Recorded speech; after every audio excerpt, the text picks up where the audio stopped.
Welcome to the World Report Top Stories. Making America Great Again was the slogan for Donald Trump's campaign. But is America really being put first? If so, how? Reduce spending, cutting foreign aid, etc. Joining us is Maury Beschloss, Editor-in-Chief of the World Report. Maury, Making America Great Again was the slogan, great slogan put together by Donald Trump.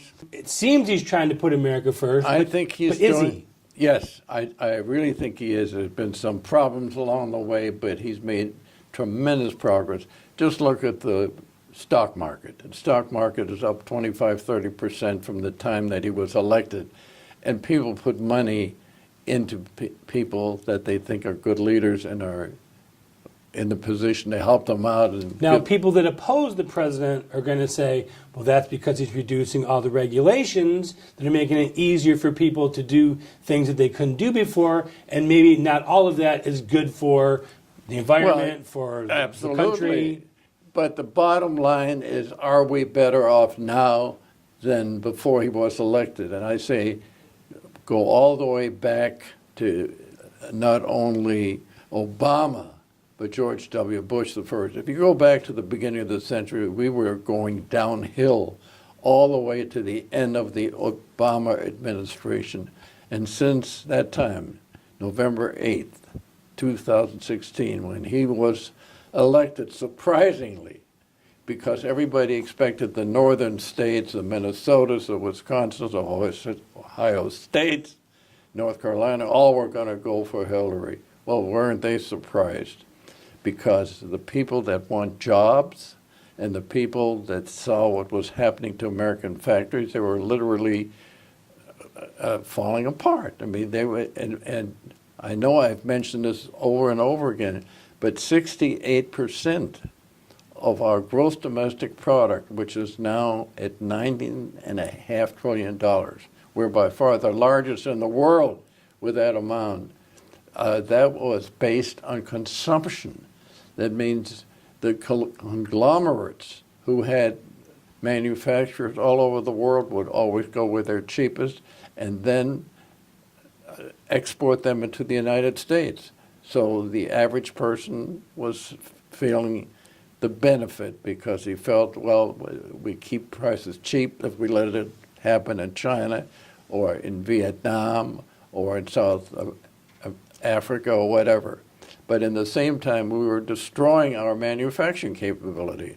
America's greatness has always been based on its ability to be a strong manufacturing, business-oriented type company. We were losing that very quickly.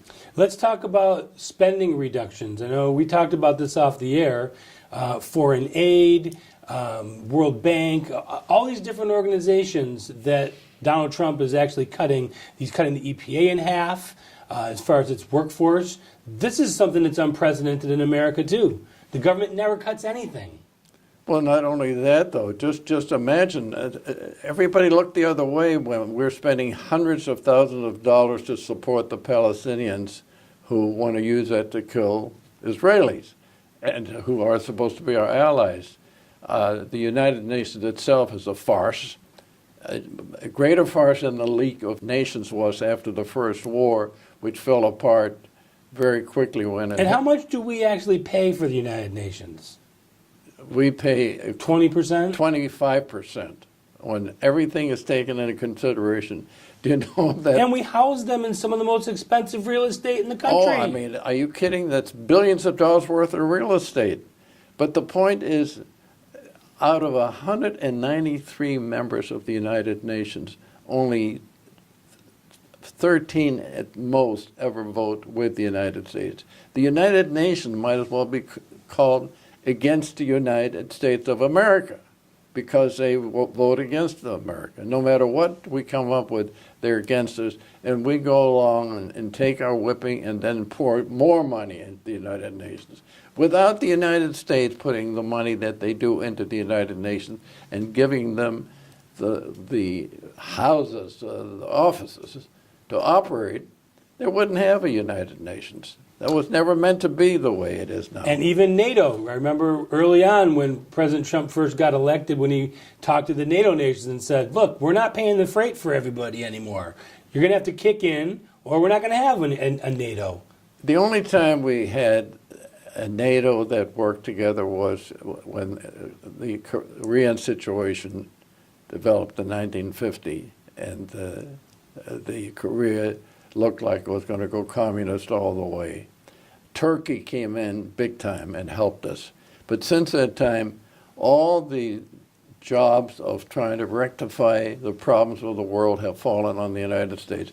I'd say, I'd hate to put money on it, but I'd say we're talking hundreds of billions of dollars that we've spent for things that are going against us.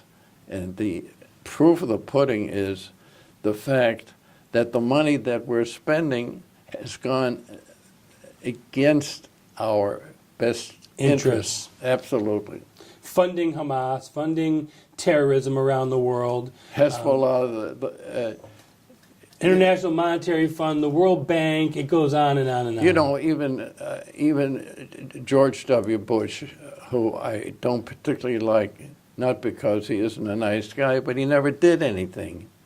He got rid of Saddam Hussein, who was the only wall against the expansion of Iran.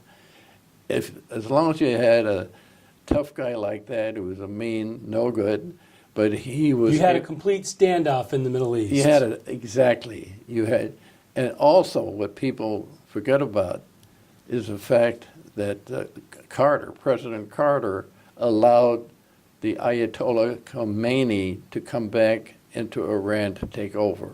Before that, the Shah, who was a weak guy, but at least he was our weak guy, and Carter was influenced that if you get a strong man like this Khomeini in there, he'll strengthen that country. Well, at that time, the French held him in house arrest for some reason, and they forced the French to give him up, and he came in. As soon as he came in, he took over. Now, here's some other good news that no one's talking about. Black unemployment is at an all-time low. The unemployment level is almost full employment. We're at around 3.5%, something like that. Well, that's only based on people who want to work. Right now, labor force participation is still very low. That means there's still about 90 million people that could be working that aren't working. So that don't be misled by the labor force, by the unemployment compensation situation. That's only people that have lost a job and are getting well, jobs and you've back. got those phony numbers, the U1 through the U6, which you could use to your advantage any way that you want to. The trouble with these numbers is the fact that unless you really study this stuff, and unfortunately I do study it in great depth, most people don't begin to understand it. But I know that we still have a tremendous surplus of people that could be working. What is good news is that the millennials are starting to get off mama and papa's sofa and going out and getting jobs. And do you think that part of that has to do with jobs being available? Is it because of the confidence level? What do you think? I think it's a little bit of both. I think the very fact that the president is committed to having America first and having America being back as a manufacturing and production nation. You know, we are now shipping oil for the first time. You know, that was a trick that somebody pulled off to the advantage of the United States. In the last quarter of Obama's administration, he needed money to keep operating. He didn't want the government to stop. So the deal was made, if you take away the oil embargo that was put on when Nixon was president, because the Saudis didn't like the fact that Nixon was backing Israel in their last war. The point was, Obama said, okay, I'll allow the lifting of the embargo. That allowed us to start pushing oil Probably out by mistake, I would have to guess. Oh, sure it was by mistake, but the point was we were in the position to ship a lot of oil out of this country. And right. You know what we're shipping right now? 3 million barrels. 3 million barrels over a period of time. So we are making America great again. Yes, we are. And that wraps up our top stories. I'd like to thank the City of Rancho Mirage and the Rancho Mirage Library for their continued support.